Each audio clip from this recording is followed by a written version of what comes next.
بسم الله الرحمن الرحيم الحمد لله رب العالمين والصلاة والسلام على أشرفنا أما بعد بہرحال مقررین کی درس لمبی ہے لیکن اصول ثواب اور خراج عقیدت پیش کرنے کے لیے محترم سربراہ صاحب کی خدمت میں حاضر ہوا ہوں۔ بہرحال یہ عظیم جشن ہے جس نے مبارکہ کا عنوان دیا اور اس میں ایک کتاب کا اجرا بھی ہے۔ بہرحال مبارکہ اس عظیم واقعے کا نام ہے کہ جس میں حق اور صداقت کی ہمیشہ جیت رہی ہے اور جھوٹے ہمیشہ ہارے ہیں۔ یہ مختصر سا قافلہ اہل بیت علیہ السلام کا جھوٹوں کے مقابلے جب گیا تو قیامت تک کے لیے ایک سند بن کے رہ گیا کہ آج سے لے کر قیامت تک دنیا جان لے کہ جھوٹوں کا سلسلہ نسب کیا ہے اور سچوں کا سلسلہ حسب کیا ہے۔ عزیزان محترم، یہ کتاب جو منظر عام پائی یقیناً مولانا قمر سلطان صاحب کی بات بہت ہی زیادہ دال و تحسین کے لائق ہے کہ انسان کا اپنے لیے جینا بہت آسان ہے لیکن دین کے لیے 1 گھنٹے کا اور 1 ساعت کا بھی نکال لینا بہت ہے۔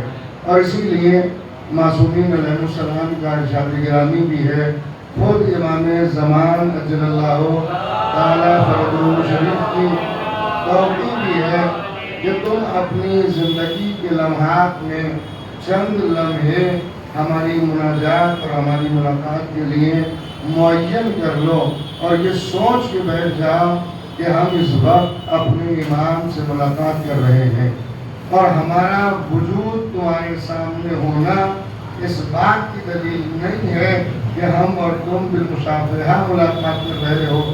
جب تمہیں کوئی پریشانی آئے گی اور تم اپنے ہونٹ کھولو گے تو وہ تمہارے ہونٹ کسی اور کے سامنے نہیں کھلیں گے بلکہ ہمارے سامنے کھلیں گے۔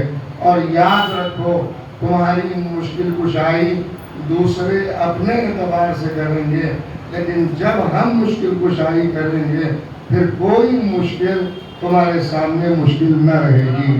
عزیزان محترم، تائید اہل بیت شامل حال رہتی ہے تو انسان کے یہاں کوئی شے مشکل نہیں ہے، خصوصیت کے ساتھ طاعت کی زندگی۔ اہل بیت علیہ السلام کی طاعت میں اگر انسان یہ تصور کر لے کہ مجھے طاعت اہل بیت کرنا ہے تو اس تصور کے ساتھ ساتھ اسباب فراہم ہوتے چلے جائیں گے، اسباب فراہم ہوتے چلے جائیں گے۔ عزیزوں، تفصیل نہیں بیان کرنا ہے، صرف ایک جملے میں بات سمجھیے کہ اسباب کی دنیا اور ہے، ایمان کی دنیا اور ہے۔ اسباب کے سہارے بڑی بڑی کوٹھیاں بنائی جا سکتی ہیں لیکن ایمان کے سہارے معمولی سی لکیریں جنت میں گراؤنڈا بننے کو تیار ہو جاتی ہیں۔ عزیزان محترم، تو ایمان اس عظیم سرمایہ کا نام ہے کہ جس کی حفاظت کے لیے اور جس کی محافظت کے لیے معصومین علیہ السلام کی تائید شامل حال ہے۔ خود امام زمان اجل اللہ تعالیٰ فرجہ شریف کا اور کیا اگر ہماری تائید شامل حال نہ ہو تو زمانے کی حادثات کی چکیاں تمہیں پیس کے رکھ دیں۔ اب عزیزان محترم، اپنے اپنے مشاہدات ہم اپنی زندگیوں میں جھانک کے دیکھیں، اگر جذبہ اطاعت پیدا ہو جاتا ہے تو اسباب مانے نہیں ہوتے، اسباب مانے نہیں ہوتے۔ عزیزوں، تاریخ کا وہ واقعہ سامنے ہے کہ ایک مجاہد کی تلوار ٹوٹی اور پیغمبر کی خدمت میں آ گیا۔ آنے کے بعد کہتا ہے سرکار تلوار ٹوٹ گئی۔ پیغمبر نے ایک کھجور کی لکڑی اٹھا کے اس پہ دے دی، اس نے ہاتھ میں لی، تلوار کی طرح چلانا شروع کیا۔ یہ نہ پوچھا سرکار یہ لکڑی ہے لوہوں کا مقابلہ کرے گی، نہ معلوم کرنا تھا نہ کیا، بلکہ تلوار کی طرح اسے چلاتا ہوا چلا گیا۔ وجہ کیا ہے؟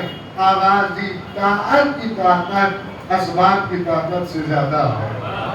بس عزیزان محترم، سرفراز صاحب قابل داد و تحسین ہے کہ انہوں نے اپنی مصروف زندگی میں دین کے لیے وہ عظیم کام کیا، اور وہ مضامین اور وہ کیفیت جو اس وقت فقدانی منزلوں میں اور اپنی آخری سانسیں لے رہی ہے، جہاں لکھنے اور پڑھنے کا دور ختم ہو چکا۔ اس دور میں لکھنا اور پڑھنا یقیناً ایک معجزے سے کم نہیں ہے۔ بس اللہ توفیق دے کہ یہ رواج ہمارے درمیان پھر سے پیدا ہو جائے اور ہم میں لکھنے اور پڑھنے کا شوق پیدا ہو، تاکہ ہم پڑھ اور لکھنے کے بعد وہ معیار کے مومن بن جائیں کہ جو مومن کا معیار معصومین نے پیش کیا ہے۔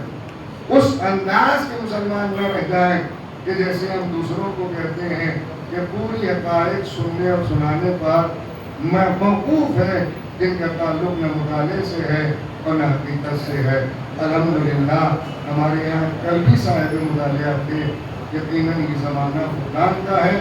انشاءاللہ امید ہے پروردگار سے کہ ہمارے یہاں توفیق کے مطالعہ پھر سے آئے گی اور لوگوں میں توفیق تحریر اور تقریر اور توفیق کے مطالعہ پیدا ہوگی، اور صحیح معارف دین کا صحیح علم تبھی حاصل ہو سکتا ہے، تبھی ہم جان سکتے ہیں کہ علی اس انداز کے امام ہیں اور محمد اس کے رسول ہیں، اور اللہ اس انداز کا اور اس کیفیت کا مالک ہمارا پروردگار ہے۔ چونکہ ہماری کیفیت خود ہمیں بتائے گی، پہلے ہم اپنے آپ ہی کو پہچان لیں، پھر ہمارے لیے مشکل نہیں ہے اللہ کو پہچاننا اور رسول اللہ کو پہچاننا اور علی ولی اللہ کو پہچاننا، چونکہ معصومین علیہ السلام کی حدیث ہے کہ جس نے اپنے آپ کو پہچانا اس نے اپنے رب کو پہچان لیا۔ ہم اپنی ذمہ داریوں کو پہچانیں، اپنی شناخت کریں، اور اپنی شناخت کے بعد پھر ہم خود بخود اس منزل پر پہنچ جائیں گے، اس انداز پر پہنچ جائیں گے کہ ہمیں ضرورت نہ پڑے گی کہ ہم کہیں کہ ہم علی کے چاہنے والے ہیں، بلکہ خود ادھر سے آواز آئے گی یہ ہمارے چاہنے والے ہیں۔ بس عزیزوں، اپنے آپ کو دعویٰ کرنا اور ہے اور ان کی تصدیق کرنا اور ہے۔ بس آخر میں دعا ہے کہ معبود سرفراز صاحب کی توفیقات میں اضافہ فرمائے اور انہیں صحت اور سلامتی اور پورے عمر عنایت فرمائے، اور اسی طرح ہمارے سماج میں شعور پیدا فرما کہ تاکہ ان کی نظیر کچھ اور دوسرے افراد بھی بنیں اور بننے کی کوشش کریں۔ وآخر دعوانا الحمدللہ رب العالمین۔